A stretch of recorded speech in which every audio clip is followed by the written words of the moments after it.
magkakasapo ng 3 araw na tigil pasada ang grupong Manibela sa buong kapuluan simula po sa Miyerkules, yan po'y bukas Abril 15. Ito na po'y pagprotesta ng naturang grupo sa mataas pa rin pong presyuhan ng gasolina. Hiling po ng grupo i-rollback po na hindi bababa sa 57 pesos per liter at pagsuspinde sa value-added tax o VAT sa langis. Tingin po ni Manibela Chairperson Mar Balbuena may kapabayaan sa poder ng Energy Department at ng Transportation Department. Inakusahan niya rin ang mga kumpanya ng langis na pang-aabuso po sa oil crisis. Posible rin daw pong sumama sa tigil pasada ang ilang mga grupo gaya ng ride-hailing, taxi at motorcycle taxi drivers. Giit naman po ng palasyo, hindi basta-bastang masususpinde ang value-added tax o VAT sa langis. Kailangan pa raw ng batas dahil walang emergency powers ang Pangulo para rito. Kaya nakasalalay daw sa Kongreso ang pagsuspinde sa oil VAT. Dagdag pa ng Malacanang, malaki rin ang magiging epekto ng pagsuspinde sa VAT sa kikitain ng gobyerno. Noong isang buwan, ipinasa pong RA 12316 na nagbibigay ng kapangyarihan sa Pangulong Marcos Jr. na suspindihin o kaya'y bawasan ang oil excise tax rates hanggang sa December 2028. Nauna nang sinabi ng Department of Energy na 22% ng presyo ng gasolina ay dahil sa mga buwis at iba pang duties habang 29% ang sa diesel. Aabot naman daw po sa 1,800 pesos ang maiuuwi ng mga driver ng traditional jeepneys na makikiisa sa service contracting program ng gobyerno. Yan po'y ayon sa Transportation Department. Aabot daw po sa 36,000 drivers ang makikinabang dito.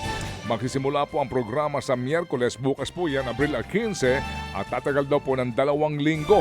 Nakakabawas na rin daw po sa take-home pay ang 20% diskwento sa mga pasahero, presyo po ng diesel at maging sa boundary. 828 na ruta po ang tatakbuhan ng naturang programa, kabilang po ang 545 na ruta sa Metro Manila. 5 bilyong pisong dagdag pondo ang hinihingi ng DOTR para sa programang ito. Aabot naman po sa 75 million pesos ang ayudang ibibigay ng Department of Agriculture sa mga mangingisdang apektado ng pagsirit ng taas presyo ng langis. Sa taya po ng DA, aabot sa 15 mangingisda ang makikinabang sa fuel o 15,000 mangingisda ang makikinabang sa fuel assistance. Bukod po dito, mas palalakasin din daw ng ahensya ang bentahan ng produkto sa Kadiwa Stores sa Benguet at iba pang mga kalapit probinsya. Humingi na rin daw ito ng 38 truck para tumulong sa paghahakot ng mga produkto. Samantala po naman tutol daw si Public Works Secretary Vince Dizon sa mga panawagang itigil muna ang mga malalaking infrastructure projects sa gitna po ng mataas na presyo ng langis.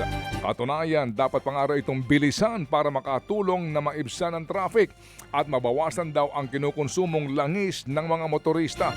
Pinalutang po ng isang ekonomista ang posibilidad na pagpapaliban muna sa mga konstruksyon para mailipat ang pondo sa mga ayuda sa ilang pong naghihirap sa mga panahong ito. Mga kapatid, para sa iba pang mga balita at impormasyon, sundan niyo po kami sa X, Instagram, Facebook at syempre sa TikTok, True Network PH. Mag-subscribe din po kayo sa aming YouTube channel, True Network. May website din po tayo, truenetwork.ph. At pwede nyo rin po kaming mapanood sa Channel 19 ng aming True FM TV. Lagi pa rin makinig sa radyo dito po sa 105.9 True FM dahil dito, lagi po sa'yo, kapatid. Ito tayo sa totoo, tunay at tapat.